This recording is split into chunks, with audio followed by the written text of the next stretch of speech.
Tonight, we peel back the curtain on one of the most talked about names in the Black church, Pastor Jamal Bryant, the man with a voice that could fill any room and a story that few truly knew.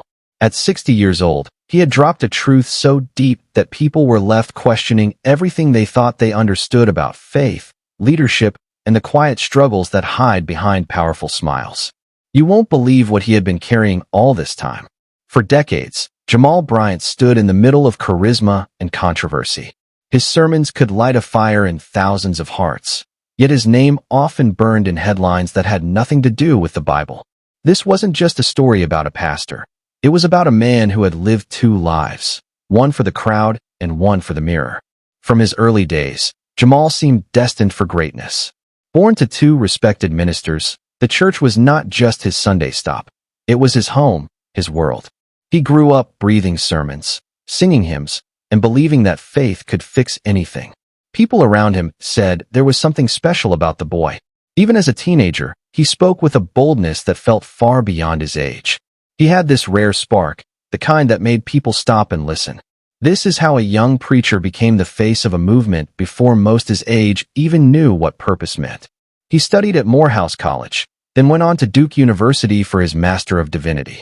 By the time he was in his 20s, he had already become the kind of leader people couldn't ignore. His voice carried weight. His presence commanded attention. He didn't preach the way others did. He talked about things that made people uncomfortable: race, relationships, politics, and pain. He mixed faith with truth, and it made his sermons feel real. When he started Empowerment Temple in Baltimore, it wasn't just a church, it was a revolution. The crowd grew week after week, and people said Jamal Bryant was the new face of bold Christianity. But here's the shocking part. While the world was celebrating his rise, a quiet emptiness had already started growing inside him. The applause was loud, but the silence afterward was louder. Success was shining on him, but peace was nowhere to be found. As his fame grew, so did the pressure. Every sermon had to be powerful. Every word had to be perfect. People wanted a leader who never broke, never doubted, never failed. The expectations became chains that wrapped tighter around him with every passing year. What the world saw as confidence was sometimes just survival.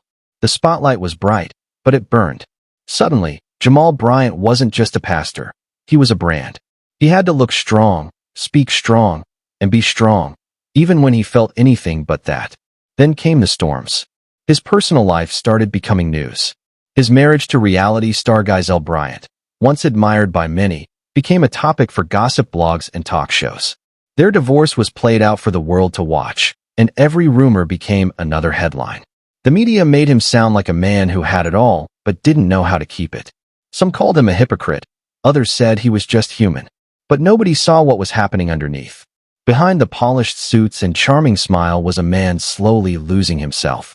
He stood in front of thousands every Sunday, shouting hope and strength, but inside he was breaking. He could help others find peace, yet he couldn't find it for himself. He once said, "You can build a church, inspire a generation, and still feel empty on the inside." That line wasn't just a confession, it was a cry. For years, he carried a secret weight, the kind that fame couldn't hide and faith couldn't always fix. Destiny took an unexpected turn the day he realized that the same platform that gave him power was also the one draining his soul. He was saving others while slowly losing himself. He smiled on Sundays and sat in silence on Mondays. He shook hands after service, then went home to fight thoughts that wouldn't stop. The more people praised him, the more he felt trapped in the image he had built. Every rumor hurt, but pretending not to care hurt even more. He had to play a part, strong, certain, unshaken, but the truth was he was tired. Tired of performing, tired of proving, tired of being everything to everyone. The pressure had built for years, and what no one knew was that his public strength had been hiding a private wound bleeding for far too long. He later said, "You can be celebrated for what you do in public and still be broken by what happens in private." That one line made people stop and think about how many other leaders were walking through the same silent struggle. But this story wasn't about a scandal, not this time. The whispers had started long before anyone realized what they meant. People thought Jamal Bryant's biggest battles were the public ones, the rumors, the failed marriage, the critics waiting for him to fall, but they were wrong. The real war was silent, invisible, and fought behind closed doors. The same man who could bring thousands to their feet with one sermon was finding it harder to get out of bed some mornings. He was smiling on stage and sinking in private. This is how even the strongest leaders can start to break. Not all at once, but slowly, piece by piece, until the image they built begins to crumble from the inside. At first, Jamal tried to pray through it. He told himself it was just fatigue, that he only needed rest, a little time to reset. But rest never came. The church grew, the demands multiplied, and the expectations climbed higher than ever. He had to be the perfect pastor, the perfect father, the perfect man of faith. Even when everything looked like it was going right, he felt nothing. The applause, the attention, the success, none of it filled him. Each sermon became a performance.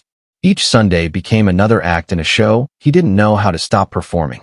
He once admitted that after preaching to thousands, he would go home, sit alone, and just stare into the dark. It felt like all the energy he gave to others left nothing for himself. He could make people feel God's presence, yet he couldn't feel it in his own life. This wasn't about losing faith. It was about feeling forgotten by the faith he had dedicated his life to. He told himself to push through, to keep going, to smile a little wider, preach a little harder, pray a little longer. But no prayer seemed to quiet the noise in his head. The same voice that once gave others hope was now whispering to him, "You're running on empty." The world saw a man of strength, one who always had the right words, but inside he was unraveling. He described it as living in two worlds, one where everyone looked up to him, and another where he barely recognized himself.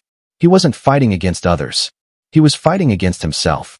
The more he tried to perform strength, the weaker he became. Every time he told people to trust God, he wondered why he couldn't feel that same trust anymore.